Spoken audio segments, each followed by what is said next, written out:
नमस्कार। तर आज आपण करणार आहोत बेसनाच्या थापी वड्या। तर सर्वात आधी कढईमध्ये आपल्याला 2 टेबलस्पून तेल घालायचं आहे। तेल गरम होऊ द्यायचं। त्यानंतर यात घालायचं आहे जिरे आणि मोहरी। मोहरी तळतळली की नंतर यात एक छोटा कांदा बारीक चिरलेला घालून घ्यायचा आहे। त्यानंतर कांदा सॉफ्ट होईपर्यंत आपल्याला यात परतून घ्यायचा आहे। कांदा सॉफ्ट झालेला आहे। आता याच्यामध्ये आपल्याला बारीक चिरलेला कढीपत्ता घालायचा आहे। त्याचबरोबर पाव चमचा खसखस घालायची आहे। अर्धा चमचा खोबरा किस, चवीनुसार तिखट, हळद घालून घ्यायची। त्यानंतर 1 ग्लास यात पाणी घालून घ्यायचं आहे आणि आता याला उकळी आल्यानंतर आपल्याला चवीनुसार मीठ घालायचं आहे। थोडीशी कोथिंबीर घालून घ्यायची आहे।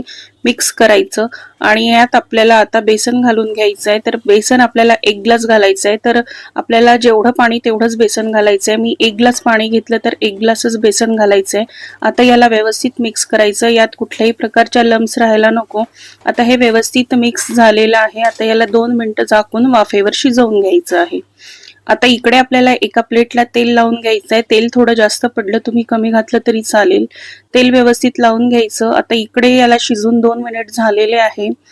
आता याला परत एकदा मिक्स करायचं आणि याला आता आपल्याला या ताटावरती ओतून घ्यायचं आहे आणि आता याला व्यवस्थित थापून घ्यायचं आहे। तर अशा प्रकारे तुम्हाला किती जाड हव्या आहेत वड्या त्यानुसार याला व्यवस्थित चमच्याने थापून घ्यायचं।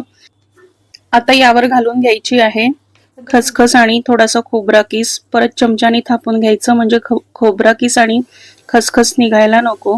5 मिनिट याला परत सेट होऊ द्यायचं। त्यानंतर याला कट करून घ्यायचं। तर तुम्ही याला स्क्वेअर किंवा डायमंड शेप मध्ये कट करून घेऊ शकता। मी डायमंड शेप मध्ये कट करते आहे। आता मी इथे याला कट करून घेतलेला आहे। आता याला परत 5 मिनिटं असंच राहू द्यायचं आणि त्यानंतर या वड्या सेपरेट करून घ्यायच्या। तर अशा प्रकारे इथे आपल्या थापी वड्या तयार झालेल्या आहेत। व्हिडिओ आवडला असेल तर लाईक, शेअर, कमेंट करा। YouTube चॅनलला सबस्क्राईब करा। भेटूया लवकरच, तोपर्यंत बाय, धन्यवाद।